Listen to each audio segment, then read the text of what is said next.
Hey, Brian from Snake Bites here. In this week's episode, I'm going to show you guys a bunch of my favorite snakes, so buckle up. There's going to be a lot to see. You're watching Snake Bites.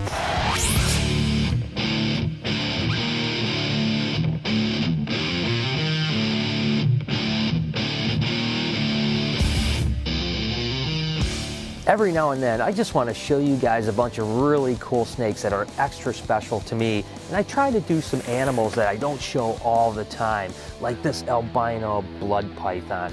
Now, blood pythons are amazing animals, and they're just something that I've always loved ever since I was a little kid. But when these T-positive albinos came out, they really blew me away. Now, these guys are from Malaysia, Sumatra, and Indonesia, and they can get about 5 to 7 foot long. And you can see they're really big, healthy-bodied snakes. They can have up to 18 to 25 eggs, so they're pretty big producers. They sometimes have a little bit of dodgy personalities, but as you can see, this guy is just super cool.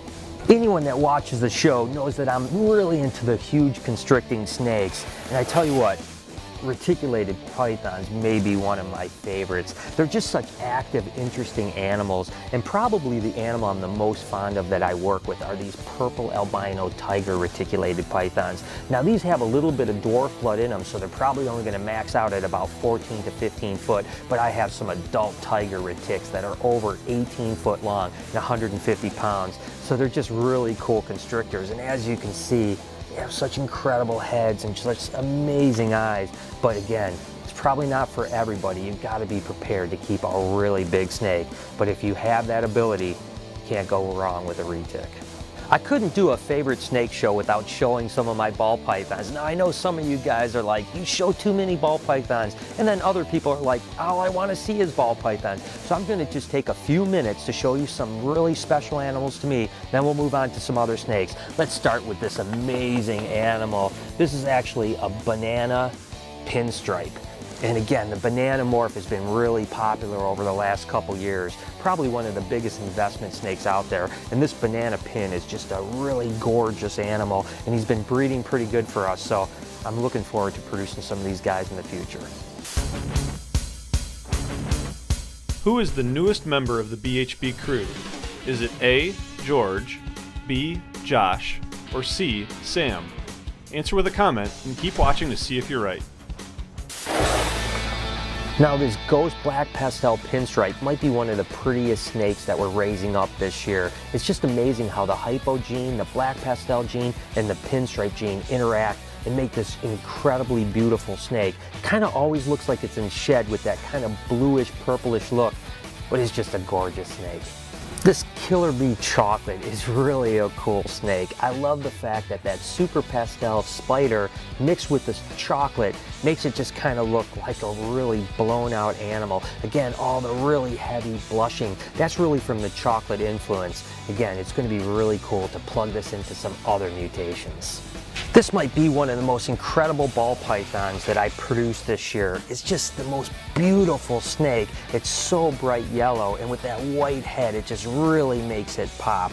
It's actually a lemon blast super stripe. And I tell you what, I've been thinking about this snake for 2 or 3 years, so when I finally popped one of these guys out, I tell you, I was blown away at how incredible it is. When I think of bright snakes, I certainly think of this little girl here. This is a super pastel Enchi Lesser, and it's literally glowing in color. Tell you what, I'm really happy with the way this one turned out. This is an ivory Enchi, and I can't say that I like it so much because it's just such a beautiful animal, although it certainly is. It's really the genetics behind it that just make me really love it. The super yellow belly, the ivory part, is really powerful, but then when you can mix it into Enchi, tell you what, I'm thinking a lot of stuff into Puma, Highway, Super Stripe. It's going to be a really good female to have. The last ball python I want to show you guys before we move on to some other snakes is this Firefly Super Stripe. I tell you what, the Super Stripe stuff really makes the color bright, and when you put pastel and fire together, you can be assured that animal's going to pop. When I think of boa constrictors, my 2 favorite morphs happen to be Arabesque and Sunglow. So what better snake to show you guys than a combination of both of them? This is a Sunglow Arabesque. So again, it's combining albino, hypo, and Arabesque. Just makes it super clean and the colors really pop. Now I tell you what, I can't wait till this guy gets 6 or 7 foot. he's just going to be so gorgeous. When you think of favorite snakes, it's often one of the latest snakes that you picked up. It's because it's new and you're still really excited about it. So these are a few snakes that I just picked up last week. This is an albino paradox Kenyan sand boa. And the paradoxing means the black blotches that are kind of bleeding through with this. Now this is an albino snake, but genetically these black blotches breed true, which is pretty cool. Now taking it one step further is, believe it or not, a snow black blotch, which just basically means that it's also anuthristic, and it's just got a completely different color, and the black blotching on it is really cool with this particular animal. And then last Kenyan that I picked up that I was pretty excited about is a relatively new mutation that's only been out for a year or two, and they call it a snow splash. Now the splash is actually the increased amount of white. It's almost like a type of piebaldism. I tell you what, I'm really excited about these three snakes. When it comes to Cal Kings, I'm kind of a big enthusiast. I've been working towards this project for a long time. This is an albino black and white or desert phase California King, and you can see this little bugger is probably about 95% white. It's taken a long time to get there. I love Australian pythons, and these little spotted pythons are really amazing snakes. This happens to be a granite maculosus or granite spotted python, and instead of having the big blotches down its back, it's actually got a granite patterning. It's a genetic mutation and is recessive. Albino Arizona Mountain Kings are special to me because we bought the very first ones ever produced from a guy down in Kansas City. Believe it or not, he just went into 2 different pet shops, bought 2 unrelated Arizona Mountain Kings, bred them together, and out popped these beauties. Another Mountain King that are really beautiful and I truly love are these Tarahumara Mountain Kings, or no block eye really commonly called. You can see they're just really beautiful pattern, and again they're very similar to the Arizona Mountain but look completely different. When it comes to rat snakes, there aren't many cooler than the Kunashir Island rat snakes outside of Japan. Now these albinos are just one step cooler than that. The normal Kunashirs get about 5 foot long and can actually turn a turquoise blue color, but for some reason I'm really fond of the albino version. Mex or San Luis Potosi king snakes has been something I've been working with since I was about 16 years old, and I've always just really loved them. So when I had the opportunity to get into the granite Mex, which is just another pattern mutation, I jumped all over it. I tell you what, these guys are stunning animals.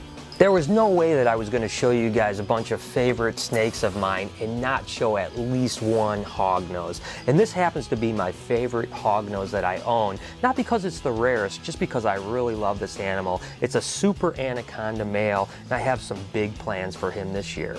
I work with a bunch of sand boas, but probably the most beautiful one by far are these Sunset Indian smooth scale sand boas. The normal smooth scales kind of brown out and get a little ugly when they get older, although I still love them, whereas the Sunset stay that nice orange pattern. Now guys, I could show you my favorite snakes all day long, so this is just a smattering. I'll try to revisit this topic every once in a while. If you have some suggestions for me, go ahead and comment down below. I'll try to get it into the show for you. Alright guys, the Facebook poll decided you guys wanted to shave half of Josh's beard and dye it pink. Well, we're going to take it in a slightly different direction. It's going to be fun. Alright, here we go. I don't know how this is going to take. I really don't want to make you eat the dye, but it might happen. I'm not doing a good job at this, I hope you know. So how long have you been growing this beard? I think about 3 months. Do you like Cheese Whiz? I love Cheese Whiz. Okay guys, I thought I'd never say this, but you're about to see me and Georgie shave my balls. This is nasty here. I don't even want to touch it. God, your face is gonna look so fat. All right, guys, it's time for the close shave. You like that, buddy? Yeah, I love it. You got some rough hair, bud.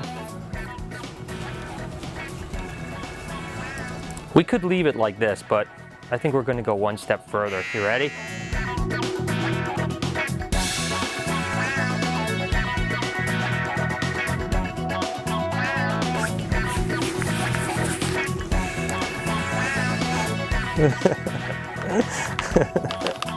Brian's like a little kid.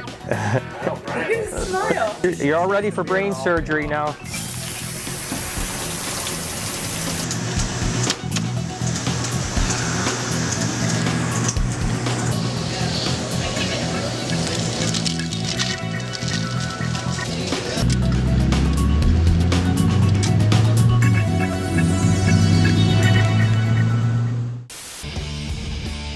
Alright guys, everyone here are silly horror movie buffs, and we want to know, why does the black guy always die first? Leave a comment below and let us know what you think. So there it is. I hope you guys enjoyed the show. I could probably do about 10 of them just like this one. As a matter of fact, if you guys want to follow any of my animals or animal adventures, just make sure to hit me up on Facebook and Twitter at SnakeBytesTV. Until next week, you've been watching Snake Bites.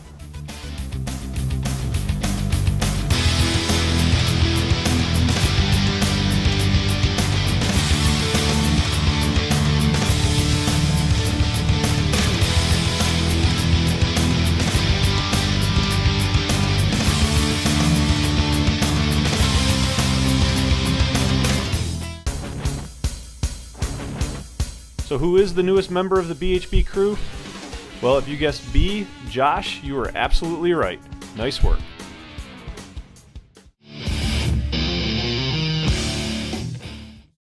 It's basically when you train an animal to go after a target when it knows its food. Let me show you what I mean. If I go in this gator's cage with a mouse, it has no interest. But as soon as they see the target, they're going to go after it.